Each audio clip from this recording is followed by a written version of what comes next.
Olá pessoal, estamos começando mais um programa Personalidades, programa esse que traz para você os profissionais que fazem do seu talento, do seu trabalho, uma referência em prol de cada alagoano. E no programa de hoje, programa social, vamos falar com Ana Fragoso.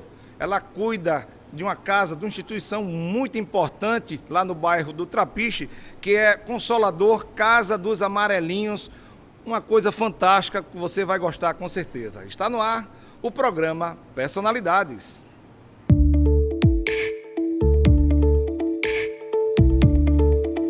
Voltamos com o programa Personalidades e hoje tendo o prazer de receber Ana Fragoso, essa pessoa fantástica que cuida lá da Casa dos Amarelinhos. Daqui a pouco você vai saber todo esse segredo, porque vamos falar no programa de hoje de ação social.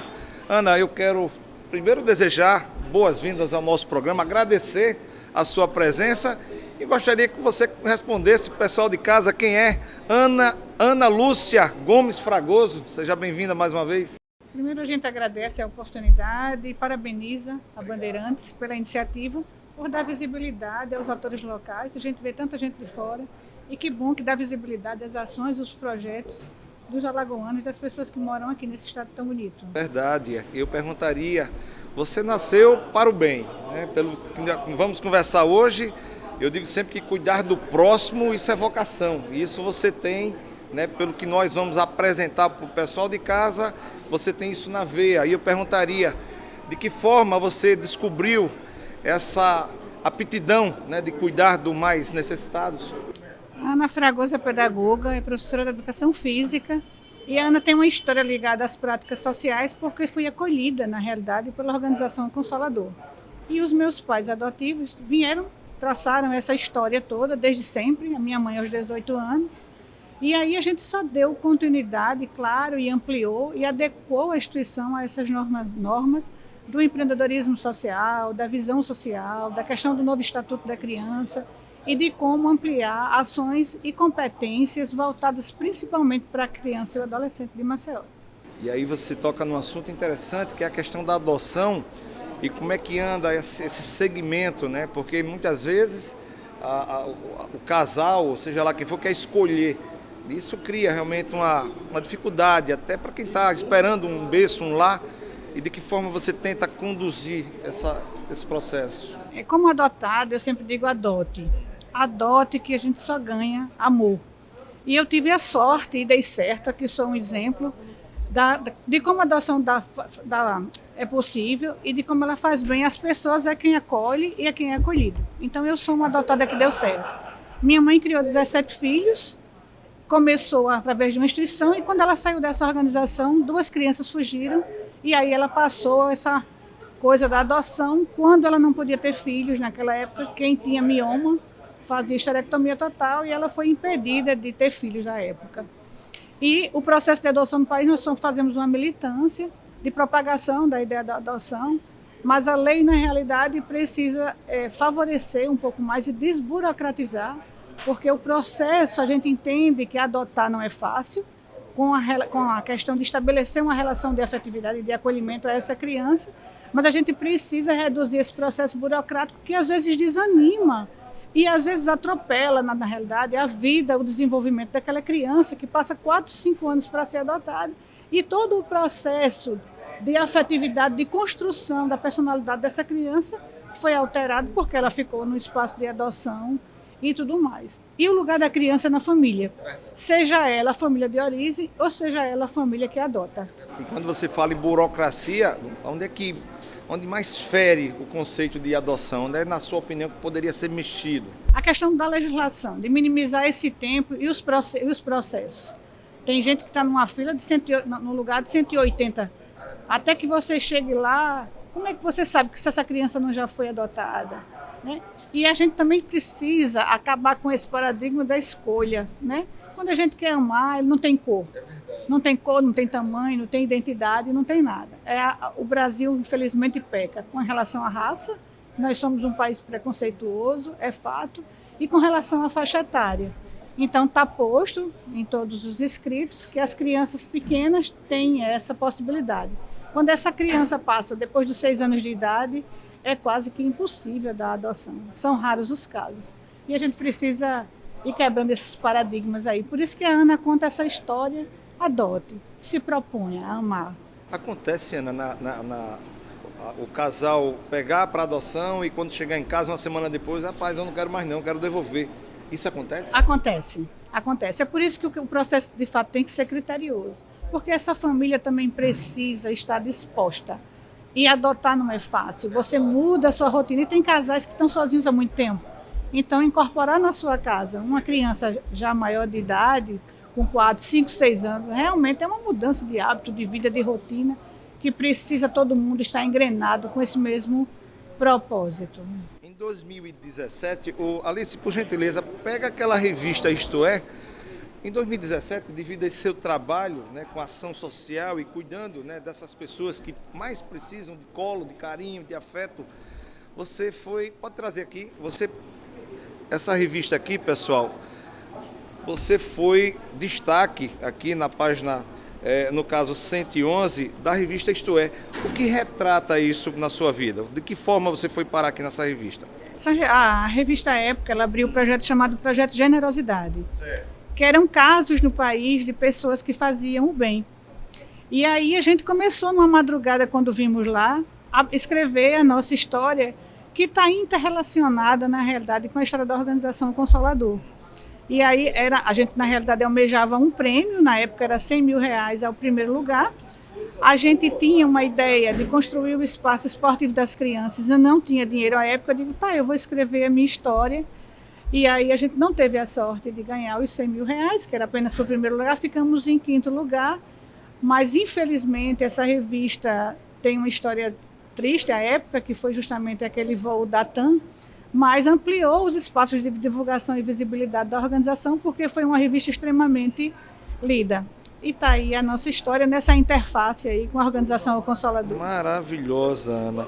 Aí eu pergunto, você tanto fala na questão do Consolador, eu perguntaria, o que é o Consolador? O Consolador é uma organização não governamental que foi lançada lá em 41. A gente agora fez 80 anos, foi fundada por esse casal, os meus pais adotivos, junto com um grupo de pessoas da cultura. Então, o Consolador tem uma origem cultural e uma origem kardeciana. Meus pais eram espíritas e aí lançaram essa ideia como uma semente do bem. Na realidade, na época, tinham muitas crianças abandonadas, na época chamavam crianças abandonadas. Eu fui uma delas, naturalmente, e eles começaram a acolher crianças, mas quando eles lançaram o Consolador, foi oriundo de 2 meninos que fugiram de uma outra instituição quando eles estiveram presidentes e diretores dessa instituição. Quando eles saíram, 2 meninos fugiram e começou a história deles aí, e naturalmente a história do Consolador. Uma das coisas que a gente estava até debatendo antes do nosso bate-papo é a questão da violência doméstica, que tem realmente tomado conta, né, principalmente com as crianças, e de que forma você, na condição, né, de protetora desses jovens, dessas crianças, de que forma você se comporta, eu falo até como autoridade, né, no assunto, para coibir essa tal situação? Na realidade, a Ana é fruto também de um processo de violência, né? A minha mãe, quando deixou o meu pai verdadeiro, foi por uma situação de violência. Eu fui casada e também passei por um processo de violência moral, patrimonial, psicológica. Tanto que eu também conto essa história e faço esse fortalecimento junto às mulheres e famílias que atendemos na organização, no sentido de imprimir, de fato, a denúncia. Ela é legítima e as mulheres têm que, de fato, denunciar os agressores, os opressores e tudo mais. Com relação à infância, a gente tem uma situação que a gente trabalha na organização através das oficinas temáticas, onde a gente promove o empoderamento social. Primeiro, a gente concebe a criança dentro de uma rede de assistência social, por lei, que é a rede da assistência social, onde está envolvida a escola, onde está envolvida as organizações locais, as famílias, o CRAS, o CREA. A gente compreende a criança dentro do sistema de rede. E enquanto autoridade da criança, e hoje como vice-presidente também do Conselho de Maceió, do Conselho de Direitos de Maceió, o que a gente faz é esse empoderamento e no caso de a gente perceber qualquer dano ou violência a essa criança, a nossa atitude é junto ao Conselho Tutelar para que as providências sejam tomadas junto ao Juizado da Infância. E aí na condição de vice, você já com tanta coisa que você ainda tem que fazer, você ainda foi eleita vice-presidente do Conselho Tutelar, no caso no Conselho Estadual da Infância e da Juventude. No Conselho de Direito de Maceió, da criança e do adolescente. Pronto, aí nesse caso eu perguntaria, sobra tempo diante de tudo que a gente vai conversar no segundo bloco, porque você tem a Casa do Amarelinho para cuidar, né? Na realidade, nós já tivemos assento no Conselho de Direito de Maceió e a gente tem um sonho. A gente é visionário nessa perspectiva de melhorar a vida da infância e de promover políticas públicas que atendam as crianças, principalmente as que estão mais vulneráveis. Então, a gente acabou de ser eleito por 4 anos, a gente ia para a cabeça do Conselho, mas por conta do tempo e da Casa dos Amarelinhos, a gente optou aí em ficar na vice-presidência, porque o Conselho de Direito é um espaço de formulação de políticas públicas e de controle social. Então, jamais a gente poderia ficar ausente dessa pasta tão importante. Verdade. Nesse momento que Maceió tem um gestor que veio da área social, que é o Carlos Jorge, e a gente quer imprimir forças com ele, agregar forças e valores, porque a gente tem uma rede, Neto, de organizações sociais nessa capital que precisam ser estruturadas, reestruturadas, capacitadas, fortalecidas e, principalmente, a política da infância possibilitou a criação dos fundos municipais, onde a gente tem recurso no fundo e esse recurso precisa ser otimizado. Então, quando a gente decidiu ir para o Conselho da Criança, foi nessa perspectiva. Numa perspectiva de trabalho efetivo, de formulação de políticas públicas e de controle social, somando-se essa ação à gestão pública, às organizações sociais, ao Ministério Público, tanto é que compreendendo essa criança justamente nesse sistema de rede. Então, eu sei que é um desafio maior e um trabalho maior, mas que é necessário se a gente quer de fato e de direito que pertence à criança e ao adolescente, formular políticas públicas e melhorar a vida desses meninos. E aí, diante de todos esses fatos, você se torna presidente da Casa dos Amarelinhos, uma instituição com alta credibilidade no bairro do Trapiche, e daqui a pouco vamos falar sobre ela, porque vamos para um rápido intervalo, a gente volta já. Pra sua reforma e construção, tudo pra deixar perfeita a sua decoração. Aqui você é o chefe, venha pra Carajás, é tudo baratinho e sua cozinha pode mais.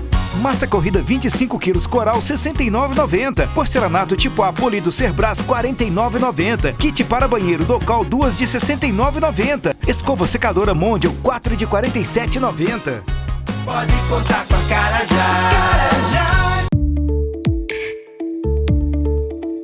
Voltamos com o programa Personalidades, hoje recebendo Ana Fragoso, presidente da Casa dos Amarelinhos, Consolador Casa dos Amarelinhos, onde a gente agora vai debater um pouco sobre essa instituição, onde ela sabe como demais, ela conduz de uma forma brilhante. Eu tive o prazer, gente, de se fazer presente, é algo fantástico. Se você ainda não conhece, no bairro do Trapiche, conheça essa instituição. Ana, primeiro eu quero parabenizar o que eu vi, né, lá na Casa do Amarelinho. E antes de conversar com você sobre a Casa do Amarelinho, passa um vídeo aí, meu amigo Jânio, passa o vídeo da Casa dos Amarelinhos. Na rua, curtiu não. Consolador, família dela. Não sabia onde andar de bicicleta. Eu tinha vergonha de andar de bicicleta na frente dos meus amigos. E graças a Deus tá tudo certo. Eu não sabia nadar e hoje eu tô acreditando que eu posso conseguir. Isso é um esporte bom, incentiva várias pessoas. Faz uma adaptação de algumas brincadeiras com eles, para eles poderem perder o medo. Daí a gente começa a colocar eles justamente com os outros alunos, para poder participar de certas brincadeiras. Você para lateral. Você precisa ter um respeito ali, respeitar seus professores, seus colegas de treino. Muito gratificante a sensação de colocar o kimono e lutar. Ele faz com que a gente se sinta segura. A gente tem que preparar a nossa próxima geração, né? E essa nova geração que venha esteja assim, sempre sabendo se socializar e sabendo se respeitar. É o acesso a diversos outros direitos, como assistência, educação, saúde. Ela me ama, ela gosta de mim e faz tudo por mim também. Aí está, pessoal, esse trabalho magnífico feito por Ana Fragoso. Ana, eu queria de antemão que você passasse para a gente como é que surgiu esse projeto, de que forma você conseguiu montar todo esse império, é algo realmente que eu gostaria até de saber, é curiosidade minha. O Consolador de Praxe é uma entidade plural. Ele tem cultura, ele tem formação profissional, ele tem qualidade de vida, ele tem esporte, ele tem educação, ele tem música. É uma entidade plural que atende a todo mundo indiscriminadamente. Esse é o legado da casa.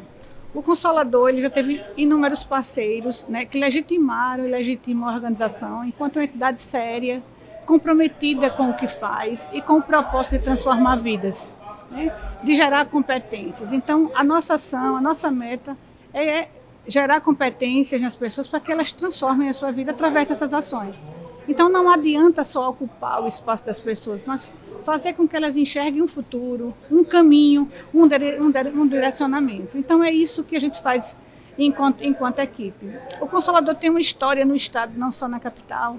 Quando a gente resolveu levar esse projeto para os municípios, e esse projeto foi para 6 cidades. A gente chegou nessas cidades, tinha os espaços esportivos, mas todo mundo utilizava, menos para a prática do esporte.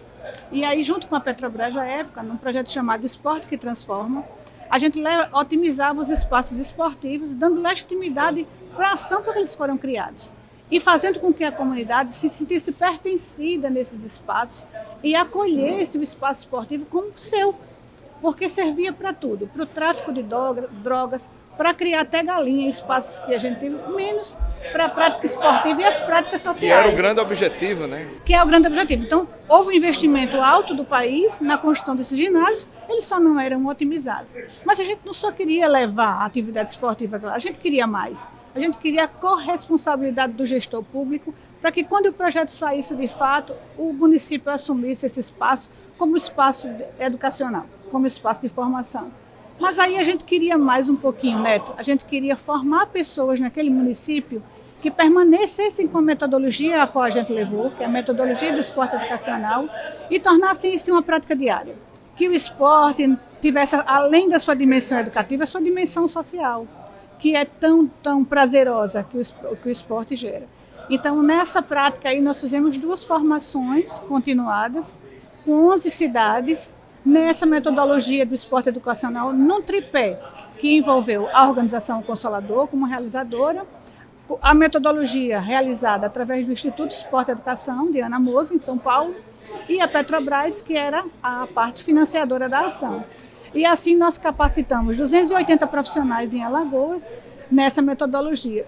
E eu tenho certeza, a convicção de que a gente deixa um legado, Neto, de uma boa prática pedagógica, onde o professor planeja, onde o rola-bola e aquele velho queimado assumiu outra dimensão, e o professor tornou-se, de fato, alguém potencial para a mudança de vida e para a educação e formação dessas crianças. Então, esse foi o nosso objetivo, que a gente conseguiu e culminou na elaboração de 2 livros, numa atividade compartilhada. Vamos falar já sobre esse livro, está aqui, eu quero falar sobre ele. Numa ação compartilhada com todos e nominada, porque a gente respeitou todas as histórias e práticas que esses professores foram reelaborando, na realidade, com esse livro. Nós não quisemos nunca estabelecer receitas, como é que o professor ia dar aula, de jeito nenhum. Na realidade, a gente queria trazer essa metodologia de forma teórica e prática, para ele reformulasse as práticas que ele participou durante a formação e refizesse a sua prática pedagógica. Coisa interessante. E o bom é que esse projeto, como você mesmo falou, um projeto social, voltado a priori para o esporte, né, que foi o mais que eu vi lá, tudo organizado, um ginásio de primeira, uma piscina maravilhosa, e de repente você começa aula de violão, aula de teclado, né? Aula de, enfim, algo que foi além, né? A coisa realmente, a gente que vai visitar, realmente é prazeroso chegar lá, Ana. A cultura, ela faz parte da organização, porque meu pai era músico, né? E desde que a gente retornou à música, há uns 8 anos atrás, a gente percebe o quanto ela faz bem para aquela comunidade e para as pessoas, né? Eu sempre digo que a música, ela toca a alma. Como os meninos que fazem a música, eles são mais ternos, eles são mais calmos, mexe em outra área do cérebro, a gente tem convicção disso. E quando você oferece boas oportunidades, primeiro os meninos têm a questão da escolha. Então, à medida que o indivíduo ele tem as oportunidades, ele muda. Eu sempre digo que as oportunidades diferem o sujeito. Quanto mais oportunidades positivas, educativas, cognitivas, mais a gente vai ter um cidadão diferente. Perfeito, concordo. E esse é um trabalho que, além de tudo, eu noto que você tem um brilho nos olhos, você se sente é um prazer grande de fazer com que uma criança venha a sorrir, né, Ana? Sim, a gente encontra, o Consolador tem 80 anos, então comumente a gente encontra pessoas que foram da organização Consolador. E pessoas que estão bem. A gente tem as histórias trágicas, porque a gente não consegue salvar todos. E às vezes a condição social e econômica é tão impositiva, é tão drástica, tão sofrida, que a gente não consegue mudar aquele repertório. Mas a gente tem inúmeros casos, inúmeras histórias que a gente um dia condensará num livro para dizer que os projetos sociais eles são efetivos nesse país.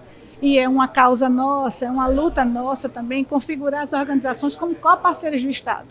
O Estado precisa reconhecer o terceiro setor enquanto um setor produtivo da boa ação, da assistência social de fato. É a gente que está na comunidade, é a gente que conhece a comunidade nos conhece. Então está na hora dos governos encararem isso como uma possibilidade real de co-parceria. Eu já ia perguntar, né, se existe a participação de algum ente público dentro daquele projeto. Existe minimamente através de uma emenda. Infelizmente, o Consolador não tem um convênio ainda junto com nem o governo do estado, nem o governo municipal. Foi através de emenda, na realidade. E aí, como é que você consegue... Não é uma política pública de estado, que é essa a nossa pauta agora no Conselho da Criança. É pegar o fundo municipal e identificar, fazer um diagnóstico local e, a partir daí, a gente definir políticas onde as organizações sociais que aqui estão sejam co-parceiras dessa ação, porque elas já fazem com tão pouco, Neto. O que a gente precisa é fortalecer essa rede. Como é que você consegue manter uma estrutura macro igual aquela? De que forma? Hoje a gente tem o Criança Esperança e a gente começou a trabalhar o empreendedorismo social. Através da Petrobras e da Unesco, a gente teve uma capacitação em compliance durante um ano, que é preciso a gente encarar essa nova realidade. Claro que a gente já fazia as boas condutas, logicamente, dentro das conformidades, mas quando a gente vê o compliance, é o direcionamento das empresas no mundo inteiro. Então é preciso que o terceiro setor também se engaje nessa caminhada de trabalho sério, de seguir as normas e a legislação. Então, é nesse processo. E aí a gente aprendeu a fazer empreendedorismo social. A Consolador hoje tem um projeto sustentável, que é um centro de treinamento que a gente, por falta de recurso e muita aperreada, quando o nosso contrato maior acabou, eu digo, qual é a nossa expertise prática e profissional que a gente tem? E aí lançamos o CT, que beneficia a comunidade, e esse recurso que entra pequeno de cada aluno já ajuda, já reverte para as ações gratuitas do Consolador. E a comunidade toda ativa, que é o que é legal, né? Então tem essas ações, mas tem todas as atividades gratuitas, onde a gente chama a comunidade. Quando você faz a parte cultural, a comunidade participa e ouve uma boa música. Tem um momento de tarde musical muito legal com os meninos. Os meninos se expõem, se colocam enquanto já profissionais, que alguns já são. O nosso professor é ex-aluno. Então, é essa multiplicação do bem e do bem fazer que a gente promove coletivamente com essa equipe tão pequena, né? O Consolador tem um giro hoje de 800 pessoas durante a semana na casa e a gente só tem 16 professores. Né? Com uma parceria a gente faz empreendedorismo com um facilitador e atende 480 jovens por ano. Então, entendendo que a capacitação desses meninos, quando eles passam dessa fase da adolescência, é preciso um profissional para botar esses meninos no mercado, esses quase adultos, né? Mas eles tiveram todo um pilar lá, de formação, de cidadania, de organização de grupo, de pertencimento local, de como é que eu me relaciono com as pessoas, como é essa relação social. Ontem a professora de reforço me disse assim, tem uma notícia para lhe dar. A Olga passou na Olimpíada de Matemática. Então, durante a pandemia, assim que abriu as portas, a gente abriu o Consolador. E eu ficava angustiada na época da pandemia, onde as nossas crianças estavam. Né? E aí, assim que abriu, a Olga é fruto desse trabalho, onde eles têm um reforço escolar, mas não é um reforço escolar de repetir tarefa. Não. É um reforço escolar que trabalha a leitura, que trabalha o inglês, que trabalha a matemática de uma forma lógica, que desenvolva inteligência, cognição. É isso que a gente quer desses meninos. E uma coisa também que vale a pena salientar é a parceria, né, da sua instituição com o SESMAC. Eu achei bárbaro aquela questão odontológica lá, né? Aquele aparelho que você tem lá para atender. Como é que se deu essa parceria com o SESMAC? A gente já tem parceria com o SESMAC já faz 6 anos. As dentistas são nossas amigas, né? E amiga da comunidade. Hoje o projeto atende do SESMAC da criança ao adulto, atende as mães e as famílias e a comunidade. As escolas públicas me ligam, Ana, dá para atender essa pessoa que está com tal problema dentário, né? A gente sabe que a odontologia é cara e inacessível ainda, infelizmente, enquanto política pública. E lá, de forma gratuita, as crianças são atendidas, mas não só isso. A gente também promove a educação oral, bucal, para que elas também aprendam a se cuidar e não retornem o mesmo problema de novo para a odontologia, que a gente também não teria condição de manter se a gente não educar. É preciso educar. É verdade. E aí estamos quase encerrando o nosso bate-papo. Eu perguntaria rapidamente como é que você conseguiu conduzir, ainda está conseguindo, né? Depois de quase 1 ano e meio de fica em casa. Não, a gente ficou em casa só aquele pouco tempo. Assim que abriu, a gente abre as portas, porque os meninos precisam do Consolador. A gente se adequou, na realidade, à legislação, né? O que as normas impôs até hoje, estamos seguindo. Reduzimos um pouco o número de atendimentos, mas não atender as crianças era caótico. Onde eles ficariam? Em cubículos que eles moram, na rua não podia ficar, ou ficavam ociosos. À mercê do tráfico, da violência. Então, assim que abriu, a gente abriu as portas, naturalmente. Questão de necessidade. De necessidade. E fomos buscar parceiros. O Consolador, nesse período da pandemia, fez uma doação de 4.000 cestas básicas. Kit de limpeza, kit de higiene, mas não só isso. Em todo aquele território a gente passava o carro de som, mobilizando a comunidade para acreditar que o Covid-19 de fato é uma doença grave e que as pessoas precisavam seguir as orientações num período crucial, Neto, onde a população não acreditava, porque as informações eram divergentes demais, os fake news aí trabalhando contra a política correta de ficar em casa, de se cuidar e tudo mais, e a gente com o carro de som no meio da rua. Fique em casa, faça esses procedimentos. E a gente atendeu todo aquele território ali. Coisa boa, Ana. Eu quero agradecer a sua vinda no nosso programa. Eu gostaria só de encerrar perguntando a você o que mais você pretende com aquela Casa dos Amarelinhos, aquela beleza que eu tive o prazer de conhecer. O que é que você pretende para o futuro daquela instituição? Manter as ações e ampliar, levar essa célula aí enquanto referência. A gente agora foi chamada por um município para capacitar professores, né, da rede pública e implantar o projeto de saúde. Então a gente está numa comunidade onde o número de idosos são grandes e as políticas, pelo menos na área da fisioterapia, da fonoaudiologia, da terapia ocupacional, precisam ser implantadas. Então esse é o caminho que o Consolador também estará se direcionando, que é para a política da saúde. E para aquele alagoano que nesse momento nos assiste e quer conhecer mais de perto o trabalho da Casa dos Amarelinhos, Consolador Casa dos Amarelinhos, qual é o Instagram, de que forma ele pode conhecer melhor essa instituição? Qual é o Instagram de vocês? O nosso Insta é o Consolador Maceió e o site é a Casa dos Amarelinhos. Vamos botar na tela para o pessoal de Alagoas possa também contemplar. O meu amigo Jânio, coloca aí, diz aí, Aninha. Casa dos Amarelinhos, o site. E o Consolador Maceió é o Instagram. Consolador Maceió, meu amigo Jânio, coloca aí. Lib, logo vocês vêm com a gente, curta aí também essa instituição de altíssima credibilidade. Eu tive o prazer de conhecer. Ana, eu quero agradecer a sua vinda no programa de hoje. Claro, encerrando, eu não poderia, agora sim, você falou sobre esses 2 livros. Esses 2 livros, eles retratam exatamente a história, né, das pessoas que convivem juntamente com você dentro desse projeto que é humano, projeto que leva o amor ao próximo, que e amar criança é bom demais, né, Aninha? E aí eu queria que você falasse rapidamente sobre esses 2 livros. Esse foi o primeiro que você lançou? Esse é o primeiro almanaque, é um livro de boas práticas esportivas, onde ele foi fruto dessa formação com 11 cidades, né? E envolveu, na primeira linha, 120 professores. E aí, à medida que os professores reformulavam as suas práticas, a gente fazia as escritas aí e lançamos esse livro. Não é um livro de receita, é um livro de boas práticas, de referência no esporte local, para que o professor inove a sua prática pedagógica na área do esporte. E você veja a importância dos parceiros, você tem aqui, ó, Petrobras, dando um apoio, o que realmente mostra a credibilidade do projeto, né, Ana? Nós tivemos a Petrobras de 2008 até 2014, aliás, 2018. Então a gente tem uma longa estrada com a Petrobras, e eu digo sempre que a gente tem muito prazer de dizer que a gente conheceu a Petrobras através dos editais públicos. Então não foi indicação. Não foi favor. Não foi favor. A gente foi lá, participou de um concurso, e aí teve o patrocínio que foi sem dúvida crucial para o crescimento da organização e dos profissionais que a gente tem lá. E aqui você retrata brilhantemente, fechando o nosso programa, Esporte que Transforma. Realmente o esporte, daqui a pouco vamos conversar com o Oscar de Mello, né, Oscar? Falar um pouco da sua vida e também de CSA, né? Aquele time está me deixando sem dormir, daqui a pouco eu lhe pego aqui, viu?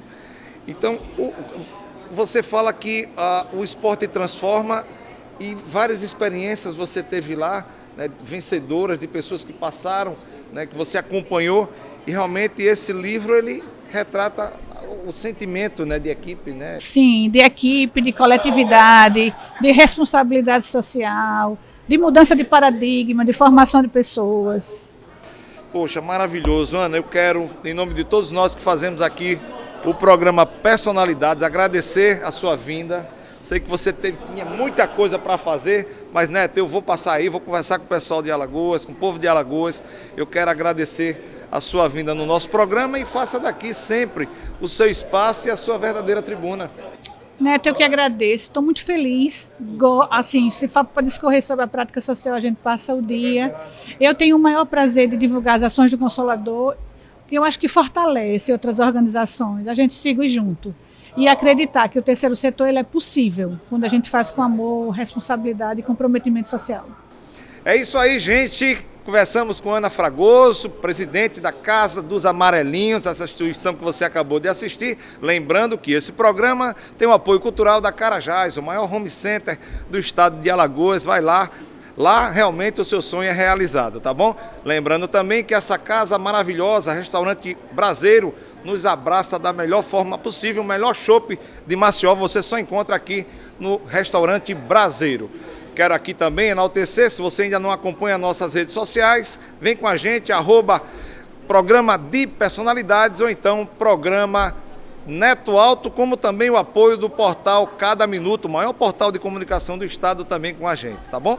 Na direção cinematográfica, meu amigo Jânio, da 082, na direção técnica, meu amigo Maciel Rufino, e agradecer esses dois pilares de comunicação, Portal Cada Minuto e Band Nordeste, levando para você todo esse novo conceito de comunicação. Estamos encerrando mais um programa Personalidades no dia de hoje, na certeza de reencontrá-los no próximo programa, se Deus quiser. Um bom domingo para vocês e para toda a família. Tchau, pessoal! Valeu!